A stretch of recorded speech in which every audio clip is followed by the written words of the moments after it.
Hello guys, कैसे हैं आप लोग। आज से अच्छे होंगे, आप लोगों की पढ़ाई अच्छी चली होगी। आप सब लोगों का एक बार फिर से आपके ऑनलाइन प्लेटफॉर्म प्रयाग एकेडमी में बहुत बहुत स्वागत है।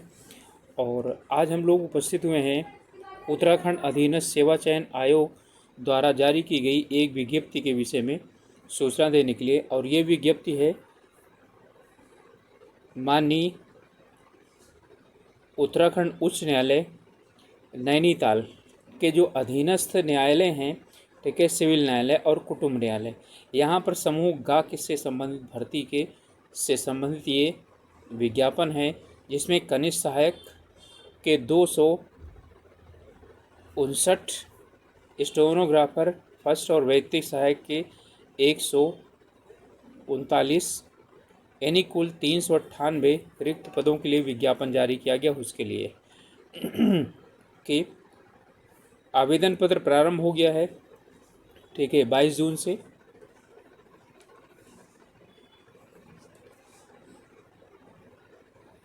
यानी कि कल से प्रारंभ होगा और अंतिम तिथि 6 जुलाई है। ओके, तो ये यानी कि प्रमुख तिथियां हैं। तो 22 जून से कल से शुरुआत होगा और 6 जुलाई अंतिम तिथि है। तो इसमें जो दिया गया है पूरी जानकारी, 398 जो वैकेंसी है ssSCUK.gov.in, ठीक है, यहाँ पर 6 जुलाई तक अप्लाई कर सकते हैं। अलग अलग दिया गया है। कनिष्ठ सहायक सिविल न्यायालय में लेवल 3 की वैकेंसी है, ये 230 पोस्ट हैं, ठीक है। कनिष्ठ सहायक कुटुंब न्यायालय में यानी फैमिली कोर्ट में ये भी लेवल 3 की वैकेंसी है, 29 वैकेंसी हैं इसमें। आशुलिपिक ग्रेड 1 वैयक्तिक सहायक सिविल न्यायालय में, ठीक है, 128 वैकेंसी हैं, ये लेवल 5 की वैकेंसी है। आशुलिपिक ग्रेड 1 वैयक्तिक सहायक ये लेवल 7 की वैकेंसी है। ओके, तो यहाँ पर ये है कुटुंब न्यायालय में। ओके, तो यहाँ जो है ग्रेड 1 दोनों दिया गया है, लेकिन यहाँ पर लेवल 7 की वैकेंसी है और ये लेवल 5 की वैकेंसी है। ओके, तो लेवल 7 की वैकेंसी में और 5 में डिफरेंस देख लीजिए। 5 वाले में 92,000 है और यहाँ पर 1,42,000 है। ओके, 11 वैकेंसी इसके लिए हैं। चलिए शुरू करते हैं। यहाँ पर एक परीक्षा आयोजित की जाएगी, ठीक है। उसके लिए इन्होंने दिया हुआ है ऑनलाइन ऑफलाइन दोनों हो सकती हैं। यहाँ पर इन्होंने पूरी वैकेंसी को विस्तार पूर्वक दिया है, यानी कि 133 पद कोर्ट का है उसका और 230 वैकेंसी हैं, तो 133.1, ठीक है, सिविल न्यायालयों में, ठीक है। यहाँ पर दिया गया है अलग अलग जो वैकेंसी दी गई है, ठीक है, ये सभी जगहों के लिए अलग अलग दी गई है। अल्मोड़ा के लिए इन जिलावार दिए गए, तो अल्मोड़ा में कुल 12 वैकेंसी है, मैं टोटल बताऊंगा, ठीक है।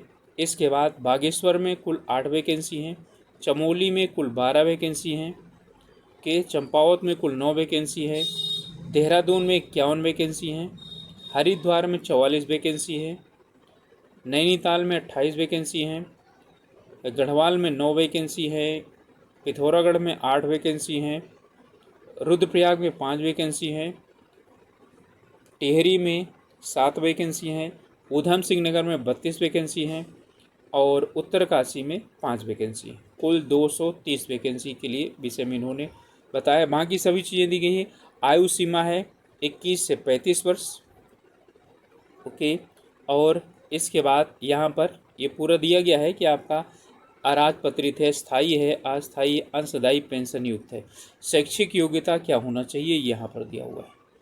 ओके, तो इनके लिए जो शैक्षिक योग्यता है जो हमें मेनली देखना है, तो यहाँ पर है भारत सरकार द्वारा स्थापित विश्वविद्यालय से स्नातक की उपाधि या सरकार द्वारा मान्यता प्राप्त कोई समकक्ष योजना, हिंदी और अंग्रेजी भाषा का ज्ञान हो, हिंदी में टंकण की कंप्यूटर गति 25 शब्द प्रति मिनट सहित अच्छा ज्ञान है।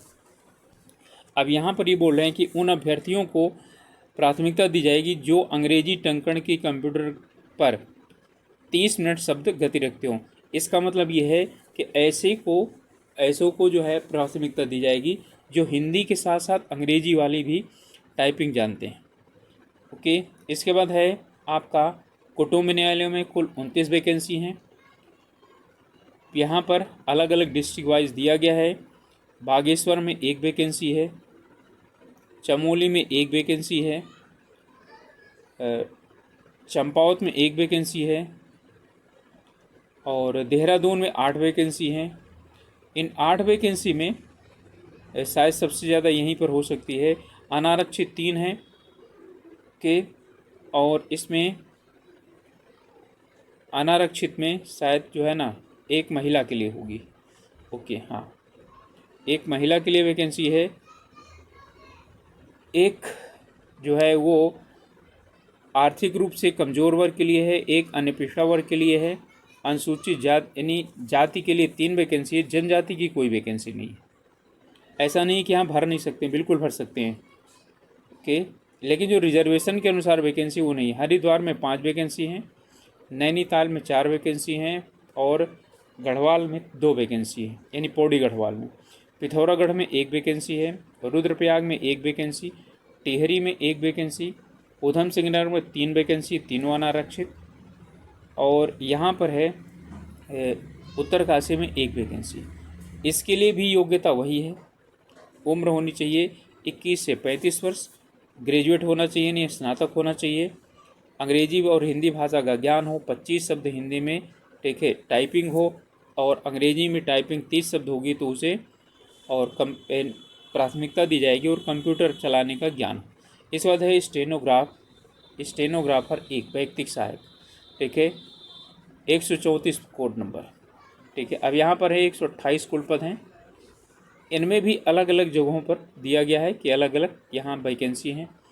अल्मोड़ा में 3 वैकेंसी हैं, बागेश्वर में 1 वैकेंसी है, चमोली में 4 वैकेंसी हैं, चंपावत में 3, देहरादून में 34, हरिद्वार में 30, नैनीताल में 14, गढ़वाल में 5 और पिथौरागढ़ में 6, रुद्रप्रयाग में 3, टिहरी में 4, उधम सिंह नगर में 17, ठीक है। कुल कितनी वैकेंसी हैं? 128 वैकेंसी हैं। उत्तरकाशी में 4 वैकेंसी है।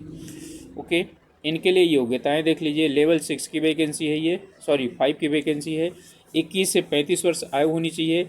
अराजपत्रित, स्थायी, अस्थायी, आंशिक पेंशन युक्त। शैक्षिक योग्यता क्या होनी चाहिए? इसमें शैक्षिक योग्यता है ग्रेजुएट होना चाहिए, नहीं स्नातक होना चाहिए, हिंदी और अंग्रेजी का अच्छा ज्ञान होना चाहिए, हिंदी आशुलेखन में न्यूनतम 80 शब्द प्रति मिनट, और कंप्यूटर पर हिंदी टंकण 25 शब्द प्रति मिनट ये होना चाहिए, और अंग्रेजी आशुलेखन में 80 शब्द प्रति मिनट, ठीक है, और कंप्यूटर में 35 शब्द प्रति मिनट टाइपिंग वाले को अधिमानित किया जाएगा। यानी कहने मतलब है यहाँ पर यदि किसी को हिंदी के साथ साथ अंग्रेजी का भी शॉर्ट हैंड आता है और टाइपिंग आती है तो उसे प्रेफरेंस दिया जाएगा। कंप्यूटर का अच्छा ज्ञान होना चाहिए। कुटुंब न्यायालयों में कुल 11 पद हैं, जिनमें कि बागेश्वर में 1 है, चमोली में 1, चंपावत में 1, देहरादून में 2, और ये दोनों वैकेंसियां अनुसूचित जाति की। यहाँ पर कोई रिजर्वेशन यानी कि जो नहीं ओपन वालों के लिए वैकेंसी नहीं है। हरिद्वार में 3, यहाँ पर भी सब रिजर्व हैं। अनुसूचित जाति 1, अन्य पिछड़ा वर्ग 1 और EWS का 1। पिथौरागढ़ में 1 वैकेंसी, रुद्रप्रयाग में 1 वैकेंसी और उत्तरकाशी में 1 वैकेंसी। कुल 11 वैकेंसी हैं। ओके, इसके लिए देख लेते हैं हम लोग। ये लेवल 7 की वैकेंसी है। 21 वर्ष से 35 वर्ष इसकी आयु है, और योग्यता क्या होनी चाहिए? स्नातक होना चाहिए, हिंदी और अंग्रेजी का अच्छा ज्ञान हो, और योग्यता सेम है। 80 शब्द प्रति मिनट, 25 शब्द, ठीक है, प्रति मिनट टाइपिंग, और अंग्रेजी में जिसे इन स्टेनोग्राफर में, ठीक है, 80 शब्द और टाइपिंग 35 शब्द होगी, उन्हें प्राथमिकता दी जाएगी। और इसमें कुल मिलाकर के 140 अंकों की एक वस्तुनिष्ठ परीक्षा होगी, ठीक है, जिसमें 2.5 घंटे में पूरे प्रश्न को हल करना पड़ेगा। 60 मिनट यानी 60 अंकों की जो है वो आशुलिपिक या टंकण परीक्षा होगी, और इसका इन्होंने जारी कर दिया है सिलेबस, वो अभी सिलेबस हम लोग डिस्कशन करेंगे कि सिलेबस के अंतर्गत क्या क्या आएगा, और इसके विषय में देख लेते हैं। इसमें दिया गया है कि परीक्षा में, यानी कि जो परीक्षा होगी उसमें सामान्य और ओबीसी को 45% लाना जरूरी है अंक, और 35% अंक लाना जरूरी है एससी और एसटी को।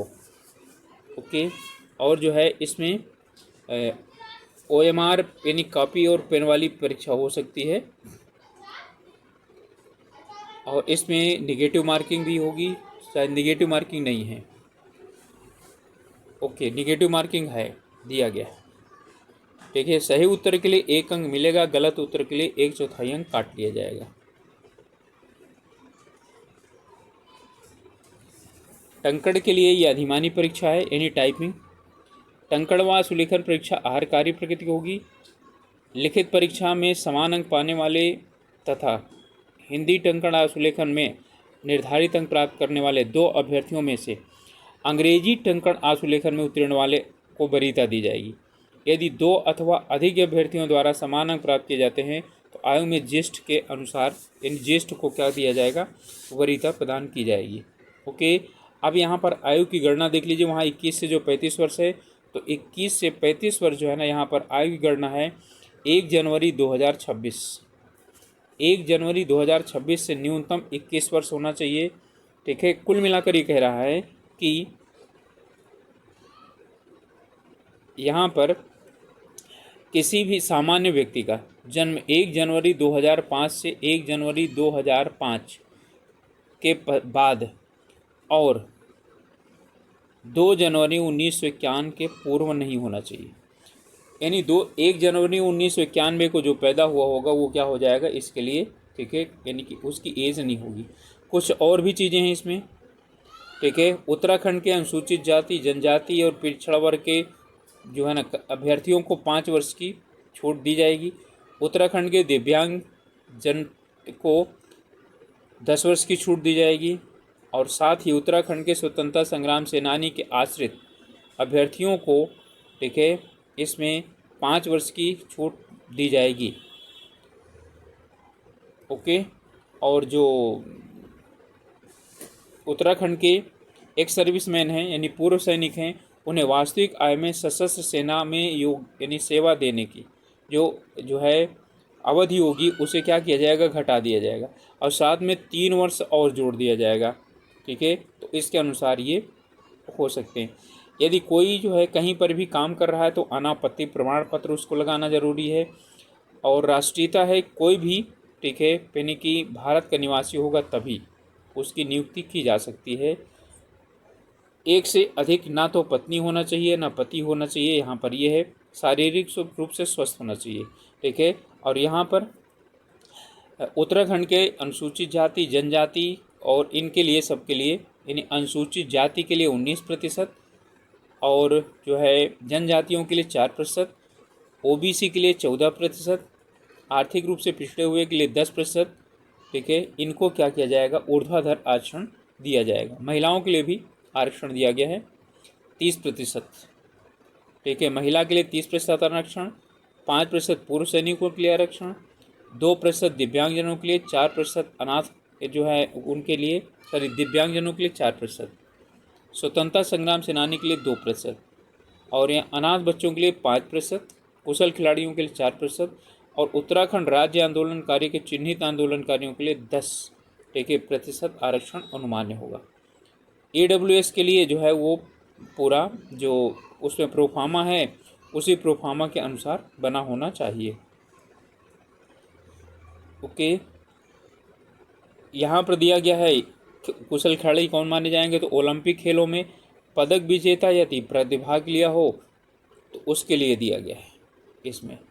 ठीक है, विश्व कप, विश्व चैंपियन, एशियन खेलों में पदक विजेता यदि प्रतिभागी हों, यहाँ सब दिए गए हैं। जिनमें कुशल खिलाड़ी का है वो आप लोग देख सकते हैं।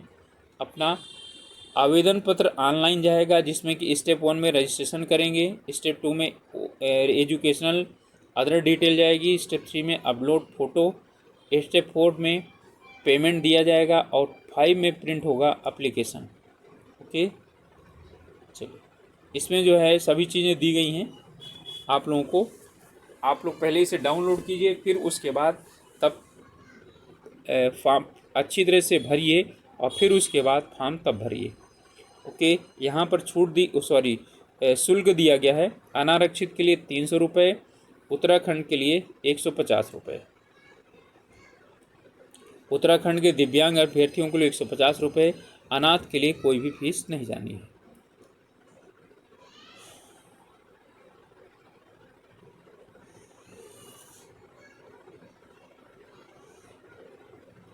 इसके बाद ये सभी इसके नीचे दिए गए हैं नमूना, जिसके अनुसार क्या होना चाहिए, सर्टिफिकेट होना। जैसे ये उत्तराखंड के अनुसूचित जाति अनुसूचित जनजाति के लिए जाति प्रमाण पत्र के लिए, इसी तरह से सभी के लिए दिया गया है। अब हम लोग देख लेते हैं कि इसका सिलेबस क्या है। ओके, ठीक है, पहले एक बार आप लोग इसका डेट फिर से देख लीजिए। 22 जून से फॉर्म भरा जाना शुरुआत होगा। 22 जून 2026 से शुरुआत होगा। 6 जुलाई 2026 को जो है ये अंतिम तिथि है। इन दोनों को आप लोग नोट कर लीजिए, कोशिश कीजिए जल्दी फॉर्म भर जाए। ओके, अब हम लोग सिलेबस देख लेते हैं इसका।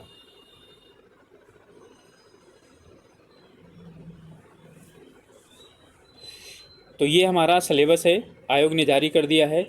अधिकतम 140 अंक का इसमें दिए गए हैं पूरा। पहले इसे देख लीजिए।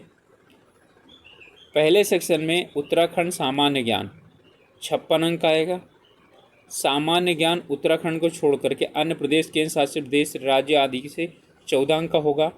और इसमें कुल अंक होंगे 70 हो गए। तो दो भाग में बटा है। पहला है सामान्य ज्ञान उत्तराखंड और साथ में उसके लिए। इसके बाद आपका सामान्य अध्ययन, सामान्य अध्ययन में हिंदी है 14 अंक की, मानसिक या तर्क शक्ति योग्यता रीजनिंग है 8 अंक का, कंप्यूटर का आधारभूत ज्ञान 8 अंक का, सामान्य इतिहास 8 अंक का, सामान्य भूगोल 8 अंक का, अर्थशास्त्र 8, राजनीति शास्त्र 8 अंक का, समसामयिकी 8 अंक। ये 70 अंक हो गए। तो 70 अंक ये, 70 अंक ऊपर वाले, तो कुल कितने हो गए, ठीक है, कुल हो गए आपके 140 अंक। ओके, यहाँ पर विस्तृत दिया गया है, विस्तार पूर्वक यहाँ पर, ठीक है, सिलेबस दिया गया है। इसमें भाषा, ठीक है, हिंदी का है पूरा सिलेबस। ये सामान्य ज्ञान, सामान्य अध्ययन, इसमें हिंदी का लिया है। लिपि और वर्णमाला, स्वर और व्यंजन, वर्तनी, शब्द रचना, वर्ण है, अक्षर है, प्रत्यय, उपसर्ग, संज्ञा, सर्वनाम, क्रिया विशेषण, ये सब इसके अंतर्गत आ गया। ओके, यहाँ पर यह है, बोलियाँ भी हैं। ये ग्रुप सी वाला जो है ना, इसमें दिया गया है सिलेबस, जो ग्रुप सी में है उत्तराखंड में, वही वाला सिलेबस यहाँ पर भी दिया गया है। यहाँ से भी ठीक ठाक प्रश्न पूछ लिए जाते हैं। इसके बाद शब्द भंडार में है तत्सम तद्भव, एकार्थी अनेकार्थी, संधि, वाक्य परिचय, लोकोक्तियाँ, मुहावरे, पत्र लेखन, टिप्पण, प्रारूपण, विज्ञप्ति, सरकारी पत्र क्लियर दिए हुए यहाँ पर। जनसंचार में हिंदी का प्रयोग और हिंदी कंप्यूटिंग, फॉन्ट, टाइपिंग और लेआउट, पेज लेआउट। हिंदी साहित्य का परिचय, उत्तराखंड और एनसीईआरटी से संबंधित 10वीं और 12वीं की किताबों का, ठीक है, पाठ्यक्रम जो भी है। यहाँ पर गद्य और पद्य अलग अलग दिया गया है। तर्क शक्ति और मानसिक योग्यता यानी रीजनिंग। ओके, रीजनिंग में आपको वही दिए गए हैं जो जनरली पूछे जाते हैं। दर्पण, जल प्रतिबिंब, श्रृंखला, सादृश्यता, वर्गीकरण, कागज मोड़ना, कागज काटना, ये इंग्लिश में भी नीचे दिया गया है। जो इंग्लिश मीडियम के बच्चे होंगे वो इंग्लिश में देख सकते हैं। आकृति निर्माण, आकृतियों की गिनती, सन्निहित आकृतियाँ, आकृतियों की पूर्ति, आकृति अवयव, समरूप आकृतियों का समूहीकरण। अब ये शाब्दिक है, वो अशाब्दिक थे। वर्णमाला, कूटलेखन, भिन्नता, सादृश्यता, श्रृंखला परीक्षण, क्रम व्यवस्था, दिशा परीक्षण, अंक एवं समय क्रम, निगमनात्मक, रक्त संबंध, गणितीय चिन्ह, धारणा परीक्षण, कथन तर्क और वर्गीकरण और आलेखन और वेन डायग्राम, गणितीय संक्रियाएं, अव्यूह, बैठक परीक्षण और आंकड़ों की पर्याप्तता, इनपुट आउटपुट, संख्या एवं अवधि निर्धारण, कैलेंडर, कथन और उनका निष्कर्ष, न्यायिक निगमन, पहेली, समस्या समाधान, सामाजिक बुद्धि, ठीक है। और सामाजिक बुद्धि का मतलब है जिसे आप बोलते हैं नैतिक आचार और विचार, और इसमें जो है ना वो भी आ सकता है, यदि ऊपर नहीं दिया तो। हाँ, रक्त संबंध आ गया है तो यहाँ पर सामाजिक आचार विचार है। लिप्की अभिक्षमता, अब लिप्की अभिक्षमता आज तक कभी इन्होंने पूछा नहीं, ये रीजनिंग इंग्लिश दी गई है, ये आपका है। ओके, इसके बाद है कंप्यूटर का आधारभूत ज्ञान। ओके, मूलभूत अवधारणाएं, computer hardware software operating system जो भी है, और software packaging, word process, spreadsheet, ठीक है, प्रस्तुति सॉफ्टवेयर, इंटरनेट और उसके साथ काम, ईमेल और साइबर सुरक्षा, ये आपका फंडामेंटल ऑफ द कंप्यूटर्स था। इसके बाद है सामान्य ज्ञान में इतिहास, तो इतिहास है प्राचीन भारत का इतिहास, मध्यकालीन भारत का इतिहास, आधुनिक भारत का इतिहास, भारत में राष्ट्रवाद और उसका विकास और प्रथम विश्व युद्ध और राष्ट्रीय आंदोलन के, भारत सरकार अधिनियम 1935, विश्व का इतिहास, ये हिस्ट्री का दिया हुआ है। इसके बाद आपका भूगोल का है, ठीक है, विश्व और भारत के भूगोल ये बिनी विस्तार से दिया गया है, यहाँ से प्रश्न पूछे जाने हैं। इकोनॉमिक्स, इसमें है इकोनॉमिक्स में भारतीय अर्थव्यवस्था से ज़्यादातर क्या है संबंधित यानी प्रश्न पूछे जाने हैं। खाद्य सुरक्षा, औद्योगिक विकास, सूक्ष्म लघु उद्योग, एमएसएमई, ठीक है, और जो है ना विकास और उसकी समस्याएं, नीति, मुद्रा, ये सभी हैं, ये आपके इसी के अंतर्गत आ जाते हैं। इसके बाद आपका आता है राजनीति विज्ञान, इसमें आता है तो राष्ट्रीय आंदोलन, राष्ट्रीय प्रगति के कारण, फिर है असहयोग आंदोलन यहाँ पर पूरा, फिर सविनय अवज्ञा आंदोलन, फिर गांधीवाद यानी गांधी युग, भारतीय राज्य व्यवस्था के अंतर्गत भारतीय संविधान और उसकी विशेषताएं, मौलिक अधिकार, मौलिक कर्तव्य, नीति निरसक तत्व, भारतीय संसद, भारत का सर्वोच्च न्यायालय, नागरिकता, राष्ट्रीय और क्षेत्रीय राजनीतिक दल, पंचायती राज व्यवस्था, ग्रामीण स्वशासन, उत्तराखंड का पंचायती राज अधिनियम, सूचना का अधिकार अधिनियम 2005, अंतर्राष्ट्रीय संगठन सार्क, एशिया यानी कि एशियाड, और जो है ना दक्षिण एशिया सहयोग संगठन सार्क, भूमंडलीकरण, दक्षिण एशिया के विषय में जानकारी। इसके बाद है आपका राज्य, राष्ट्रीय, अंतर्राष्ट्रीय समसामयिक घटनाएं, ठीक है, तो ये समसामयिक घटनाएं, करंट अफेयर, किताबें, समाचार पत्र, स्थल आदि सभी चीज़ें इसी के अंतर्गत, कॉन्फ्रेंस वगैरह ये आ जाएंगे। अब ये इसमें है उत्तराखंड का, ठीक है, सामान्य ज्ञान, उत्तराखंड के भौगोलिक परिचय, उत्तराखंड का इतिहास, ब्रिटिश काल से पूर्व, उसके बाद और स्वतंत्रता संग्राम का, उत्तराखंड के जल स्रोत, नदियाँ, उत्तराखंड की अर्थव्यवस्था, उत्तराखंड का सांस्कृतिक पक्ष यानी भाषा, बोली, गीत, लोक संगीत, सब इसी के अंतर्गत आएगा। उत्तराखंड की समसामयिक यानी सामाजिक व्यवस्था, उत्तराखंड में शिक्षा, उत्तराखंड में पर्यटन, उत्तराखंड में पर्यावरण पारिस्थितिकी, राज्य की सामान्य प्रशासनिक व्यवस्था, राज्य द्वारा जारी सांख्यिकी आंकड़े, उत्तराखंड में जैव विविधता, ठीक है, और अन्य विविध तथ्य, ये हमारा उत्तराखंड से संबंधित था। तो ये हमारा सिलेबस था, इन्हीं सिलेबस में से जो यानी प्रश्न पूछे जाने हैं, ठीक है, वो बनेंगे। ओके, तो अब आप लोगों को समझ में आ गया होगा, ठीक है, कि कितने कितने यहाँ पर आएंगे। अंकों का बंटवारा पूरा इन्होंने दे दिया है, और बिल्कुल ये इसी तरह से आएगा। उत्तराखंड का इसमें सबसे ज़्यादा आएगा पार्ट, 56 अंकों का है, ठीक है, 14 अंक जो है वो बाकी दूसरे राज्यों से संबंधित हैं, सामान्य जी के हैं, वो उनमें से पूछा जा सकता है। तो अब आप लोगों को समझ में आ गया होगा, अच्छी तरीके से तैयारी कीजिए आप लोग, और जो टाइपिंग जिनको आती है या जिन्होंने स्टेनोग्राफर सीखा है उनके लिए बहुत अच्छा मौका है, इतनी वैकेंसी बहुत कम समय में आती हैं। ओके, तो आप लोग जो है इस फॉर्म को ज़रूर भरिए और अच्छी तरह से तैयारी करिए, और काफ़ी अच्छा मौका है। ओके, समाप्त करें इससे पहले आप लोगों से एक रिक्वेस्ट है कि चैनल में नए हैं, अभी तक सब्सक्राइब नहीं किया है तो ज़रूर सब्सक्राइब कीजिए। मिलते हैं अगले वीडियो में, तब तक के लिए आप सब लोग स्वस्थ रहिए, मस्त रहिए और अपनी पढ़ाई अच्छी तरह से करते रहिए।